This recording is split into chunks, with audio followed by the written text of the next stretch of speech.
वेल्सेल्वा manoeuvre, वेल्सेल्वा mechanism. आपको ये term सुन के काफ़ी अजीब लग रहा होगा कि क्या है ये। मैं क्यों एक स्टैमरिंग चैनल में स्टैमरिंग की बात ना करके वेल्सेल्वा मैनूवर के बारे में बात कर रहा हूँ। बट 95% ऑफ स्टैमरर्स जो आज स्टैमर कर रहे हैं उसके पीछे सबसे मेन रीज़न जो रिस्पॉन्सिबल है वो है वेल्सेल्वा मैनूवर। और मेरा ये मानना है कि इस वेल्सेल्वा मैनूवर या वेल्सेल्वा मैकेनिज़्म क्या होता है, कैसे ये वर्क करता है, कैसे हम इसको ख़त्म कर सकते हैं, आपको उसके बारे में नॉलेज होना बहुत इंपॉर्टेंट है अपनी स्टैमरिंग को ओवरकम करने के लिए। इसने मेरी स्टैमरिंग को ओवरकम करने की जर्नी में काफ़ी क्रूशियल रोल प्ले किया है, आपकी भी करेगा। राइट यहाँ मैं मेंशन करना चाहूँगा, मैं कोई प्रोफेशनल स्पीच लैंग्वेज पैथोलॉजिस्ट नहीं हूँ। मैंने जो भी इस वीडियो में आगे चल के आपको एक्सप्लेन करना है वो मैंने किसी प्रोफेशनल स्पीच लैंग्वेज पैथोलॉजिस्ट, जैसे मैंने दो लोगों का यहाँ पे रेफरेंस लिया है, एक डॉक्टर विलियम पेरी और डॉक्टर फिलिप्स जे रॉबर्ट, जिनकी बुक है कॉम्प्रिहेंसिव स्टटरिंग थेरेपी। उनसे ही जो टीचिंग्स मैंने सीखी है वही मैं इस वीडियो में एक्सप्लेन कर रहा हूँ, ताकि मैं उन लोगों की हेल्प कर पाऊँ जिनके पास एक्सेस नहीं है किसी प्रोफेशनल स्पीच लैंग्वेज पैथोलॉजिस्ट का। ये सब्स्टिट्यूट नहीं है उस चीज़ का, बट ये एक तरीके से हेल्प है मेरे एंड से कि कैसे आप अपनी स्टैमर को ओवरकम कर सकते हैं। सो स्टार्ट करते हैं। What is Valsalva manoeuvre?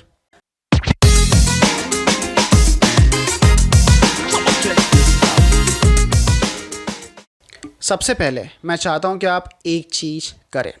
आप अपने एक हाथ को ऐसे लें और एक हाथ की मुट्ठी ऐसे मान लें, और आपको इस हाथ की मुट्ठी जो है मतलब इसको ऐसे प्रेस करना है।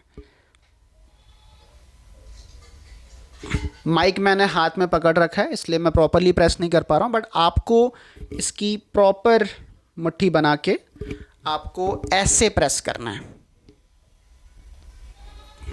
आप जब प्रेस करेंगे तो आप फील करेंगे कि आपका एब्डोमिनल टाइट हो रहा है। मैं चाहता हूं कि आप एक बार दोबारा इसको करें। आप पाएंगे कि जैसे ही आपने प्रेशर लगाना स्टार्ट किया आपका पेट टाइट हो गया, मतलब आपकी एब्डोमिनल मसल्स टाइट हो गई और आपका चेस्ट टाइट हो गया। इनफैक्ट आपका लैरिंक्स या फिर गला या फिर वोकल कॉर्ड टाइट हो गई, ब्लॉक हो गई।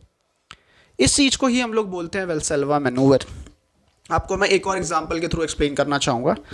ये एक प्लेटफॉर्म है, मुझे इसको ताकत से प्रेस करना है तो मैं प्रेस कर रहा हूँ।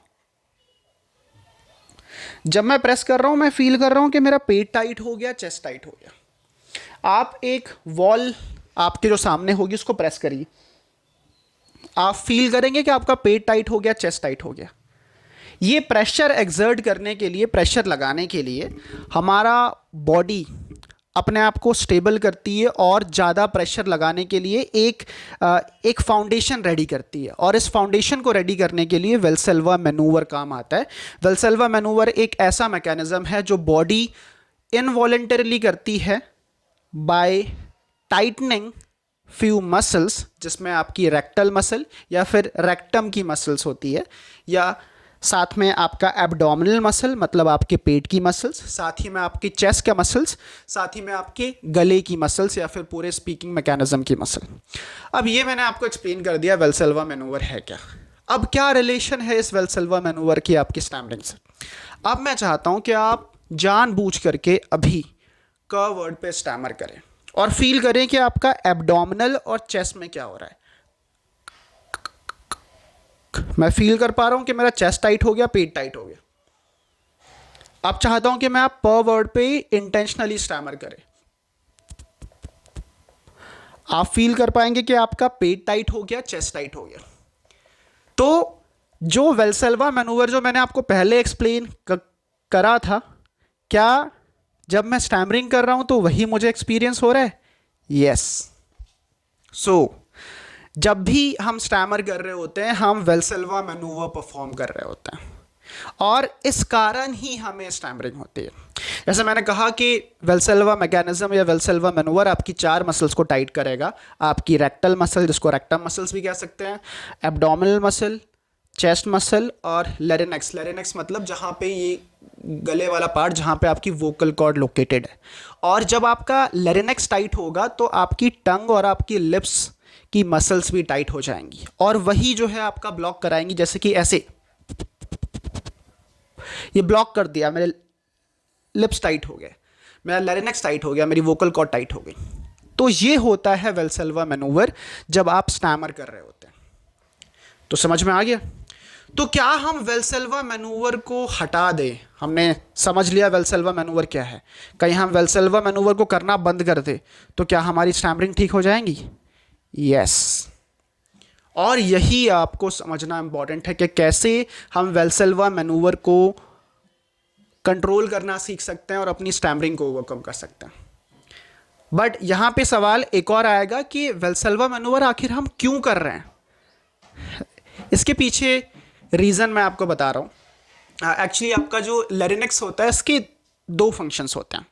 पहला फोनेशन, मतलब साउंड्स को प्रोड्यूस करना, आपकी जो वोकल कॉर्ड है वहाँ से साउंड प्रोड्यूस करना है, जैसे कि प क म च जो भी हम बोल रहे हैं ये साउंड प्रोड्यूस हो रहा है। दूसरा इसका वर्क होता है वो है एफर्ट क्लोजर, जो आपकी वेल्सेल्वा मैकेनिज्म को परफॉर्म करने में हेल्प करता है। फॉर एग्जांपल मैं वॉल को ढकेल रहा हूँ तो जब तक कि मेरा लैरिंक्स या फिर गला या फिर वोकल कॉर्ड बंद नहीं होगी तब तक कि मैं प्रेशर बना ही नहीं पाऊंगा। तो लैरिंक्स के दो फंक्शन है, एक तो फोनेशन और दूसरा एफर्ट क्लोजर। एफर्ट क्लोजर का मतलब है ये अपने आप को क्लोज कर लेता है ताकि ये प्रेशर बना पाए।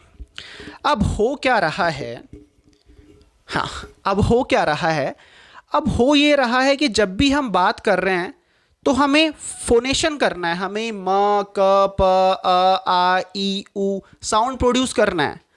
बट हमारे साथ, मतलब मैं आप जो हम लोग स्टैमर करते हैं, हो क्या रहा है कि हमारा लैरिंक्स फोनेशन ना करके एफर्ट क्लोजर कर लेता है, जो कि वेल्सेल्वा मैनूवर के लिए रिस्पॉन्सिबल होता है। तो हम फोनेट ना करके हम एफर्ट क्लोजर कर लिया और हमारी आवाज ही नहीं आई। और जब आपका एफर्ट क्लोजर होगा तो क्या होगा?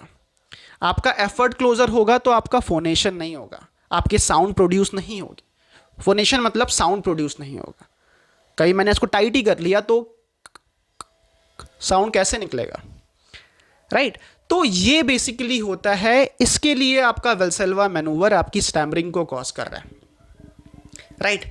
बट क्या वैसे आपको ये टॉपिक समझ में आ गया? आपने समझ लिया वेल्सेल्वा मैनूवर क्या है। सो करते हैं ये कि अब वेल्सेल्वा मैनूवर हम परफॉर्म ही नहीं करेंगे और इजीली हमारी स्टैमरिंग ओवरकम हो जाए। बट ऐसा होगा नहीं। इसके पीछे रीज़न ये है कि केवल intellectual understanding about Valsalva manoeuvre is not enough to control Valsalva manoeuvre, for controlling Valsalva manoeuvre. ऐसा क्यों? क्योंकि स्पीकिंग और ये वेल्सेल्वा मैनूवर, मैंने स्टार्टिंग में एक वर्ड यूज़ किया था कि ये एक प्रकार का इनवॉलेंटरी मैकेनिज्म है, मतलब जो आपके कंट्रोल में बहुत हद तक के नहीं है। जैसे कि फॉर एग्जांपल मुझे कहीं प क म च ट ट ट ट च च स स mechanical engineering Indore, Delhi university, Hindu college, मैं कुछ अभी वर्ड्स बोल रहा था, मुझे बहुत सोचना नहीं पड़ा कि हिंदू के लिए ह न ही न दू बोलूँगा। मैकेनिकल इंजीनियरिंग के लिए बस मैंने बोल दिया मैकेनिकल इंजीनियरिंग, मतलब मैंने सिर्फ ब्रेन को डायरेक्शन दिया कि मैकेनिकल इंजीनियरिंग बोलना है, उसने ऑटोमेटिकली मैकेनिकल इंजीनियरिंग बोल दिया। तो बहुत मैनुअली हम मसल्स को कंट्रोल नहीं करते हैं, ये एक इनवॉलेंट्री मसल्स होती है, मतलब काफ़ी हद तक कि ये ऑटोमेटिक होती है। तो हुआ क्या है कि जब हम स्टैमर कर रहे होते हैं तो वेल्सेल्वा मैनूवर एक इनवॉलेंट्री बिहेवियर बन चुका है, जो काफ़ी हद तक के अभी हमारे कंट्रोल में नहीं है, बट कुछ हद तक के कंट्रोल में होता है। तो इस इनवॉलेंट्री बिहेवियर को चेंज करने में टाइम लगेगा। हमें बार बार ये सीखना पड़ेगा कि कैसे हम अपने वेल्सेल्वा मैनूवर या वेल्सेल्वा मैकेनिज्म को रिलैक्स करेंगे। अब मैं आपको एक्सप्लेन करने वाला हूं कि कैसे आप अपने वेल्सेल्वा मैकेनिज्म को करना स्टॉप कर सकते हैं, और जब आपका लैरिंक्स वेल्सेल्वा मैनूवर को करने के लिए एफर्ट क्लोजर ना करके फोनेशन करेगा, मतलब साउंड प्रोड्यूस करेगा, तो आपको स्टैमरिंग नहीं होगी।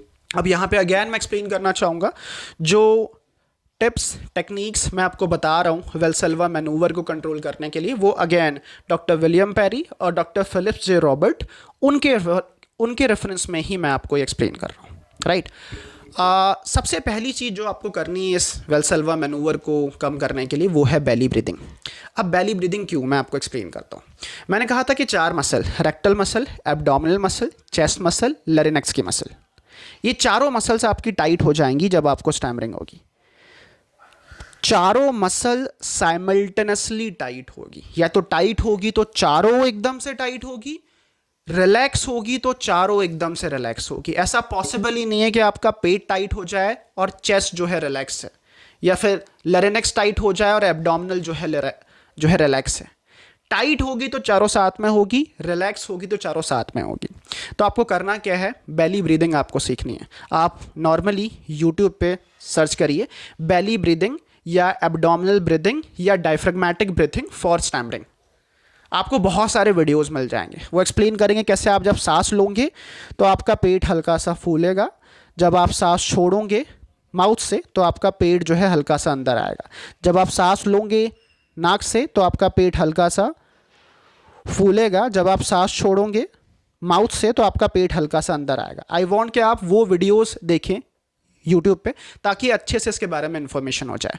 सो दूसरी चीज़ जो आपको करनी है वो है एयर फ्लो टेक्निक या फिर इजी ऑनसेट टेक्निक। आपको ये दो टेक्निक या फिर इसको एक ही टेक्निक मैं कहूँगा, ये टेक्निक आपको सीख लेनी है। यूट्यूब पे आप सर्च करोगे एयर फ्लो टेक्निक या फिर इजी ऑनसेट टेक्निक, आपको मिल जाएगा। इसमें बेसिकली हम करते क्या हैं, सांस लेते हैं